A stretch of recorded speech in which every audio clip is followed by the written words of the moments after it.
ஆண்டவராகிய இயேசு கிறிஸ்துவின் நாமத்தினாலே உங்கள் யாவருக்கும் அன்பான வாழ்த்துக்களை நான் தெரிவித்துக் கொள்கிறேன்.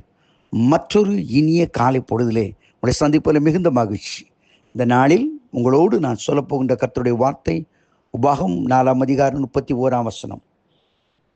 கர்த்தர் இரக்கமுள்ள தேவனாய் இருக்கிறபடினா அவர் உன்னை கைவிடவும் மாட்டார், உன்னை மறக்கவும் மாட்டார். கர்த்தர் இரக்கமுள்ள தேவனாய் இருக்கிறபடினால் அவர் உன்னை கைவிடவும் மாட்டார், உன்னை மறக்கவும் மாட்டார். இன்றைக்கு உன் வாழ்க்கையில் ஒரு கேள்விக்கறியோடு இந்த நாளை ஆரம்பித்திருக்கலாம். சங்கீதம் 77 சங்கீதக்காரன் 9-10 வசனங்களை கதறுகிறான். தேவரீர் என்னை மறந்தீரோ, உம்முடைய இரக்கமான உன்னுடைய உருக்கமான மனதுருக்கங்களை என்னை விட்டு எடுத்து விட்டீரோ, உம்முடைய கிருபை என்னை விட்டு முற்றிலும் அற்று போய்விட்டதோ. சில நேரங்கள் நம்முடைய உள்ளத்தின் ஆழத்தில் ஒரு கேள்விக்குறி வருகிறது அல்லவா? ஆண்டவர் மறந்து விட்டாரோ? எனக்கு யாருங்க இருக்க? யாரு எனக்கு உதவி செய்ய முடியும்? என் ஏக்கத்தை யார் பார்க்க முடியும்? அழுறியாம்மா, கதறியாம்மா, நீ கர்த்தர் உன் கூட பேசுறாரு. அவர் இரக்கமுள்ள தேவன். அவர் உன்னை மறக்கவும் மாட்டார், கைவிடவும் மாட்டார். Praise the Lord. ஆண்டவராகிய கர்த்தர் ஏசாயா 49 15-16 கண்ணீரோடு அவர் சொல்லுகிறார், சீயோனோ, கர்த்தர் என்னை மறந்தார் என்றும் ஆண்டவர் என்னை கைவிட்டார் என்றும் சொல்லுகிறாய். ஸ்திரீயானவன் கற்பத்தின் பாலகனை மறப்பாளோ? மறந்தாலும் நான் உன்னை மறப்பதில்லை. ஹல்லேலூயா. எவ்வளவு அற்புதமான ஒரு தேவன் பாருங்க. யார் உன்னை கைவிட்டாலும், யார் உன்னை மறந்தாலும் அவர் மறக்கவே மாட்டார், மறக்கவே மாட்டார். அருமையானவர்களே, உலகத்தில் ஒருவேளை சிலர் உனக்கு வர்ற தண்டனை சரியா வரட்டுங்க, இன்னும் அதிகமாக வரட்டும், இன்னும் அப்படி போடணும், இன்னும் போடணும்.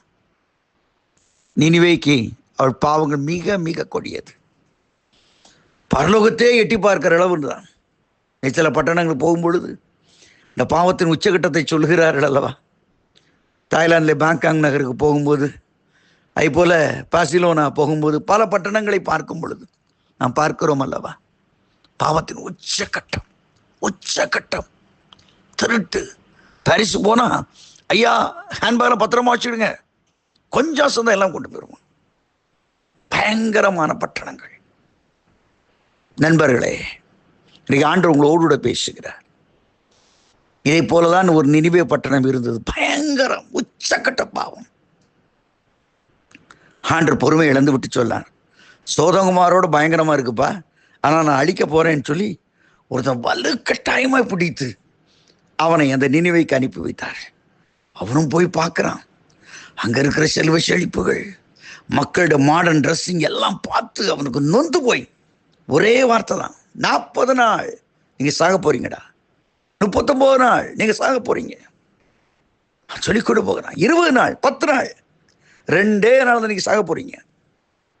ஆனால் அந்த ஜனங்களோ தங்கள் பாவங்களை விட்டு, தங்கள் அநியாயங்களை விட்டு, தங்கள் அக்கிரமங்களை விட்டு கண்ணீரோடும் ஆண்டவரை தேட ஆரம்பித்தார்கள்.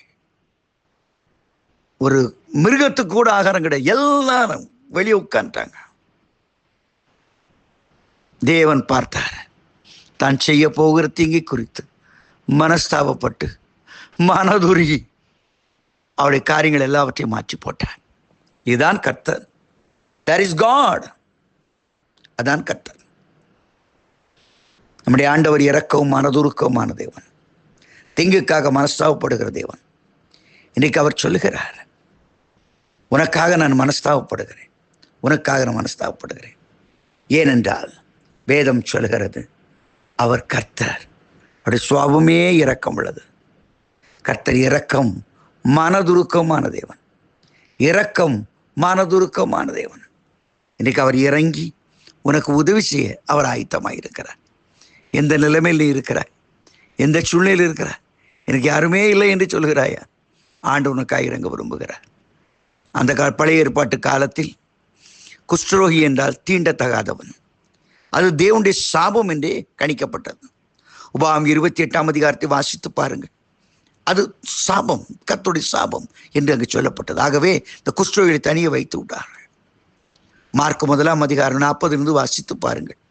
ஒரு குஷ்டரோகி ஒருவன் சாபத்தீட்டிலே இருந்த அந்த வஸ்திரத்தோடு கூட வந்து இயேசுவுக்கு முன்பாக முழங்கார் படிட்டு, தேவனே உமக்கு சித்தமானால் என்னை சுத்தமாக்க உம்மால் முடியும் என்று சொல்லுகிறான்.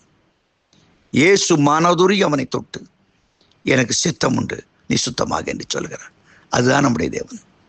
உனக்காய் மனதுருகிறார், உனக்கு உதவி செய்யும்படி, உன்னை தூக்கி எடுக்கும்படி. அவர் ஒரு நாள் உன்னை மறக்க மாட்டார், ஒரு நாள் மறக்க மாட்டார். அவர் உன்னை கைவிடவும் மாட்டார். யார் உன்னை கைவிட்டாலும் இயேசு உன்னை கைவிட மாட்டார். இன்றைக்கு அந்த நம்பிக்கையோடு, கைவிடாத தேவனே உண்மை பிடித்துக் கொள்கிறேன் என்று இந்த நாளுக்குள்ளே பிரவேசிப்பீர்களா? இந்த நாள் ஒரு இன்பமான நாளாய் மாறட்டும். ஆமேன், ஆமேன்.